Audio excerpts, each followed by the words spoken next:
the steps and the structure and the approach you see in this video, you can take it and tailor it to whatever your field is, whatever your subject is. If you're doing engineering, particularly petroleum engineering like I am, then this video is even more helpful for you. And I say you keep on watching. The very first step is to look at your field. What are you studying? And look at the subfields under it. For example, I'm studying petroleum engineering, and the subfields we have under that: drilling engineering, reservoir engineering, petroleum production, petroleum economics, things like that. So look at that. If you're studying civil engineering, then maybe something like water resources, geotechnics.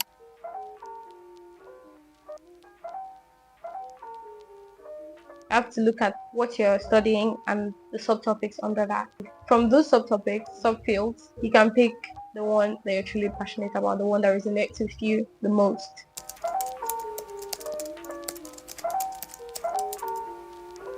There's a lot of approaches you can take. You can take the comparative approach of research. That is where you pick one or two or three or more methods that already exist. Maybe you're trying to compare and see which one is better among these three things. One example for me is comparing water-based drilling mods to oil-based drilling mods in high pressure, high temperature environments. I think that's already been done.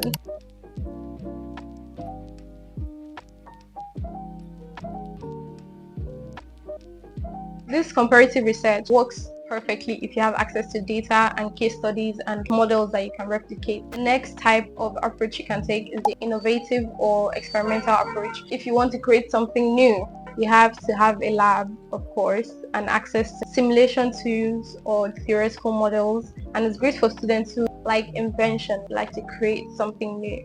Experimental approach is also for testing already established information.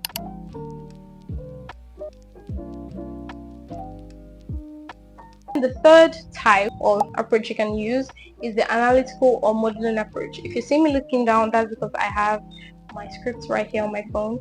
The analytical or modeling approach is focused on simulation, computer simulation, using models and things like that. You have to have skills and the access to software tools like MATLAB and Aspen HYSYS or Python. And an example, say maybe in the natural gas field, is simulating LNG liquefaction under maybe different pressure changes.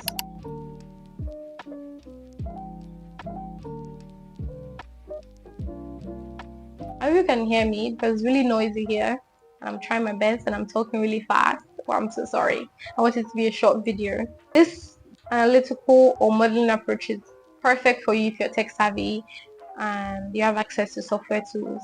And then we have feasibility studies or case-based research. And this one, you're evaluating whether a project or a system or technology can work under certain conditions. Mostly, you're looking at the economic aspect, like the environmental angle.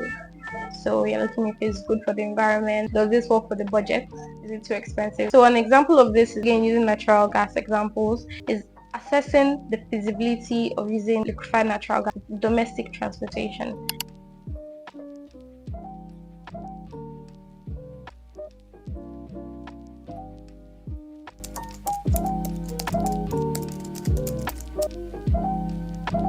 This is really important because your supervisor should be your collaborator. It is really important to how your project turns out. It would be really helpful to you if the topic you choose aligns with his specializations and his interests, because he's going to provide resources to you. It's going to be of immense help.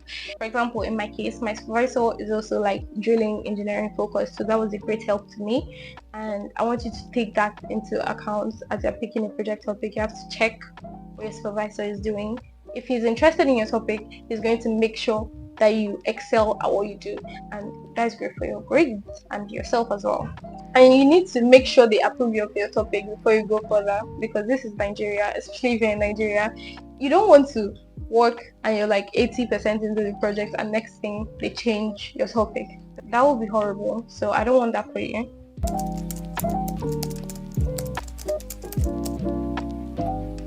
Do I have enough time to complete this? Do I have the tools, or can I access the tools?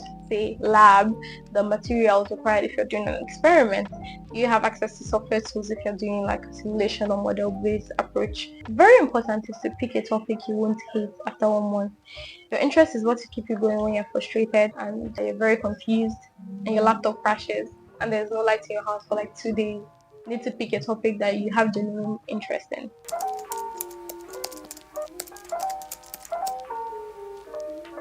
You have to look for research gaps in the field of knowledge. And by gaps, I mean things that have never been considered concerning this path that you've chosen. Reading previous papers is really important. You should look at previous projects from maybe your seniors in school, or research articles and journals. You go online, Google Scholar, Sci-Hub, the Journal of Petroleum Technology, which is it's a very specific journal, but Sci-Hub and like ResearchGate are more general, and you can find a lot more diversification there for other subjects, other disciplines. And you should read these papers and see what they recommend in the future they have not thought to do. Basically, in your search for the research gap, you can look for problems that haven't been solved yet, new angles of looking at the same problems, technologies that are not widely studied. Why did I say it like that? Widely studied. Regional case studies missing from global research. So maybe they've conducted the study in America, but they've not replicated it in Nigeria, and you feel like you have the tools and the resources and the time to do it, then go ahead. You need to remember this. Your project does not have to shake the world. It just has to be original and clear and concise and well executed. And the choices are endless, like I said, but your decision should depend on three key things. So how much time do you have to complete this project? What are the resources available to you? And your skill level and passion for the topic. For instance, my project was on optimum water-based drilling fluid formulation for enhanced fluid loss. I know it's a lot, it's a mouthful, probably could stop here. But basically, I took a local additive.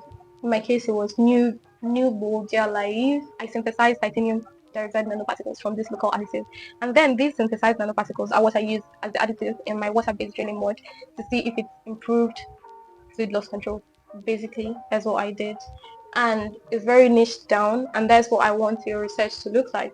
It should be manageable by yourself, and you should not overexert yourself. Like I said, you should consider your time and your resources and the things available to you, and make sure that the thing you pick is something you can wholeheartedly work on and give 100% on. Don't pick something that is too big, too much for you, and then you do it half-heartedly. I don't think it will give you the grade that you want. Since you're looking for an A, I want you to pick something that you know you can work on and you can give 110% on, and you know it like the back of your hand. So yes, that is my advice to you. I chose this topic because, like I said, it's a drilling fluid problem. So it's under drilling engineering, something that my supervisor specializes in, something that I'm also interested in. I saw that not many people explore the use of green synthesized titanium dioxide in like water-based fluid loss control. So you see, it fits the research gap and it checked all the boxes for me. So I want you to take this approach and tailor it to yourself and see what you can make of it. I have made and linked a Notion page down in my description box below. It's a checklist of everything I've said in this video up until now. It's free, so you should click on it and maybe download it or take a screenshot, so every time you can revisit and quickly check the boxes and see how far you've come picking a project topic.